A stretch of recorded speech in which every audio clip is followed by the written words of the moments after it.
এই পদুরবাড়িতে এই মাইকপুর ইউনিয়নে 11 তারিখে যে ফাহিমকে নির্মমভাবে হত্যা করা হয়েছে, আমি শুনেছি একটি ছেলেকে সালিশ করার নাম নিয়ে ডেকে নেওয়া হয়েছে এবং মাত্র কয়েকটি টাকার ব্যাপার, আর রাস্তায় তাকে অত্যন্ত নির্মমভাবে হত্যা করা হলো।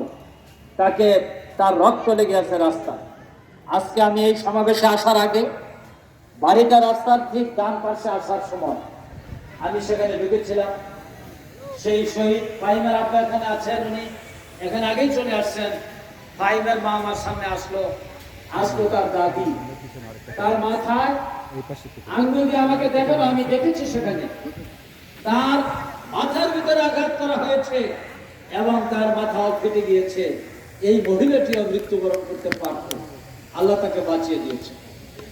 আজকে আমি সমাবেশে দাঁড়িয়ে অন্যায়ভাবে যে ছেলেটিকে হত্যা করা হলো তার নিন্দা, প্রতিবাদ, ধিক্কার জানাই এবং এই খুনি তারা যে দলেরই হোক, যে রাজনৈতিক শেল্টার প্রাপ্তই হোক না কেন, দেশে আইন আছে, আদালত আছে, তাদেরকে অবিলম্বে গ্রেফতার করে বিচারে সুবর্দ করতে হবে।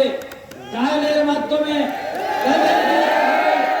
এবং সর্বোচ্চ সাজা মৃত্যুদণ্ড নিশ্চিত করতে হবে। বন্ধুরা আমার, আপনারা যদি মৃত্যু হত্যার বিরুদ্ধে রুখে দাঁড়াতে না পারেন, আগামী দিনে যদি আপনাদেরকে হত্যা করা হয় তাহলে তার প্রতিবাদ করারও কেউ থাকবে না। সুতরাং আমরা শুধু প্রতিবাদ নই, সেই দিন শুনেছি মানববন্ধন করা হয়েছিল, প্রশাসনের লোকেরা এসেছিলেন, ওনারা কথা দিয়েছেন খুনিদেরকে গ্রেফতার করবেন। 11 তারিখ থেকে আজকে 29 তারিখ, 18 দিন পার হলো। আপনারা কয়জনকে গ্রেফতার করেছেন? তারা কোথায় আছে? তারা কি মাটির নিচে চলে গেছে?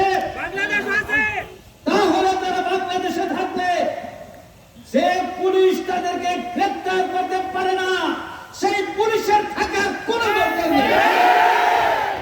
যে প্রশাসন তাদের গ্রেফতার করতে পারে না, সেই প্রশাসন থাকার কোন দরকার নেই।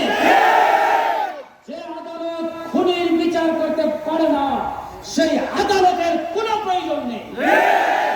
আপনারা ভেবেছেন খুনিদেরকে পাহাড় দিয়ে আপনারা লুকিয়ে রাখবেন। আমরা কথা